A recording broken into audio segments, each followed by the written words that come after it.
Hey everybody, it's Jason with Parallel Reality coming back with you here today with an article from MRC Newsbusters, America's media watchdog. And I thought it would be interesting to talk about because it's written by, man, having some issues here. It was written by a guy that I like as well, that I do follow on Twitter, and he's appeared on some of the like Friday Night Tights, which is a live stream on Fridays on the Nerdrotic channel that you should definitely go listen to. So it's a movie guy, and he does write for Outkick too, Christian Toto. The article is Stephen King's Holly swamped by Trump derangement syndrome. And I think anybody that's listening to this channel, I think we all know that Stephen King has a severe case of TDS. It's like a stage 4 TDS. And I've read a decent amount of Stephen King, but I think the last book of his I ever bought was 11/22/63. And I read maybe a third of his overall output. So I have some experience with Stephen King stuff, and I've seen a number of his movies as well. um, the books are boxed up in my closet somewhere. I took them off my shelves after he kind of went crazy, if you will. And I haven't bought any of his books since. So, and I have no intention of it because I'm just basically because we're what we're about to see here. So, his book, I guess he has a book called Holly. So let's go into it. It says horror maestro Stephen King is no stranger to politics. King routinely flexes his progressive positions on social media, echoing the Democrats' talking points du jour. In an embedded tweet here, so he says Ted Cruz said leftists are trying to take control of every aspect of your life. He's not wrong about that. We saw this especially during COVID, and it's continued throughout the Biden administration. He's not wrong about that. All it's done is erode trust in public health bureaucrats. That's true. As King said, Ted, please be quiet for a little while. Even 3 or 4 days would be a relief. Well, Stephen, I know you might not like the man, but he's also 100% right about what he said.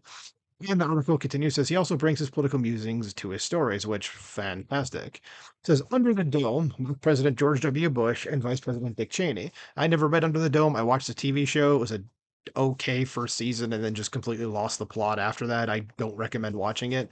I own the books because I got them in the smaller paperback versions because it used to be a giant, like one giant paperback. I have the two. They broke it up into two, and I have the two smaller ones. It says Insomnia touched on anti-abortion protesters. I never read Insomnia. My ex-fiance did. I never did. So the clear nod toward a woman's right to abort their unborn babies. So Christians are one of King's favorite targets, from Carrie to The Mist. Yeah, that's very true. I've yeah, I read Carrie. I've never read The Mist though. Says his latest novel, Holly, pushes that practice to the limit. NPR calls it one of his most political novels to date. Of course, NPR is probably going to just be slobbering all over it. Because the book showcases the character first introduced his novel, Mr. Mercedes, which I never read, that Holly Gibney. Our heroine is hired to find a client's missing daughter, a hunt that intersects with the pair of respected professors who harbor some deep, dastardly secrets. X user or Twitter user Ben Sixsmith shared a snippet from the new novel. And what did Ben say? He said, from the latest Stephen King, where people always just insufferably unsubtle, says you'd think an experienced best-selling novelist could cleverly allude to his politics rather than beating over the head with them like a crowbar. So let's just go ahead and we'll skip over what they say. But yeah, I've actually read those snippets, and it's like he decided to say, like, these people are pretty much every right wing thing you can imagine, like, comma this, comma that, and just like all in a row. And it was like, dude, really? So the snippet three is if Rob Reiner, who may have the worst case of Trump derangement syndrome, took over King's laptop. That's funny. Says the teaser ties into King's rage against so-called anti-vaxxers, MAGA Nation, and more. And they're still not using the term anti-vaxxers right, and it's just annoying. So stop, please. Says the term on the nose rushes to mind. Here's the far left NPR describing the story's themes. So the COVID-19 pandemic, racism, and homophobia, the January 6th attack on the US Capitol, and Donald Trump's effect on the country's zeitgeist and political discourse are all very present in the narrative. Why buy the book when you can read King's tweets? Yeah, seriously. So the tiny sample suggests that the author's Trump obsession is bleeding into his prose in ways that prove the experience. Yeah, I mean, I don't mind if stuff has political tones in it. Like, if you're making an allegory, like, try to be subtle about it. Don't try to beat people over the head because that just turns people off. And it's not just a turns you off in this book, it's a turns people off to you overall. You can also say Stephen King he's older than my parents, so he's in his late 70s, so maybe he's losing it as well. And I've seen some of that recently, so maybe that's the case too. He's just losing it.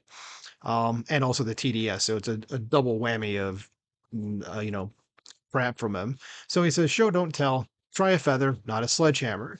It's one of the dangers of creating art based on current events. So the news is too raw, too recent, and the artist's emotions can run hotter than necessary. For example, some of the best Vietnam War movies came out in the 1980s, more than a decade after the war ended. Yeah, there's Platoon. Platoon is in my like top 10 of all time favorite movies. It's just a great movie, great character study. Just absolutely, if you haven't seen it, go watch it. Even you wouldn't even call it a war movie, or I know it's marketed as really as like an anti-war movie, but it's just a great character study. So definitely go watch it. Says filmmakers routinely read political themes into their art, and the same holds for novels. You don't have to agree with the points of view in play to cheer their inclusion. That's true. Says it often serves by adding complexity to the narrative. Says what those early snippets suggest, sadly, is that King's TDS is overlapping his considerable gifts. Says the conservative American thinker excoriated both King and Hawley. Says King, America's premier storyteller of the past 50 years, has never hidden his left-wing political bias. But before that mess, that is Hawley. King kept himself in check, never making politics central to a story nor demonizing those who did not share his ideology by using fact patterns unmoored from any sort of reality. Since King's novel Carrie in 1974, I have purchased and read every novel King has written. I will never purchase another. And that's how I felt back in like 2018 when I started looking more into political stuff and I started saying Stephen King do this. I was just like, I'm not supporting him anymore. I'm not even going to buy his books on secondhand, like on eBay. I'm just not going to support him. And I took, like I said, all of his books off my shelves and boxed them up, and they're in my closet. That's where they're going to stay. I got other things on my shelves now that I like more, like all the history stuff that I've read. So I would definitely encourage you, if you are on Twitter, go check out uh the tweets here.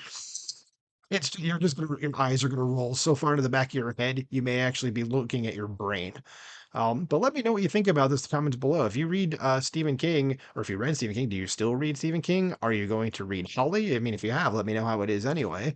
But let me know what you think about this in the comments below. Like, share, subscribe, and I'll talk to you soon. Bye.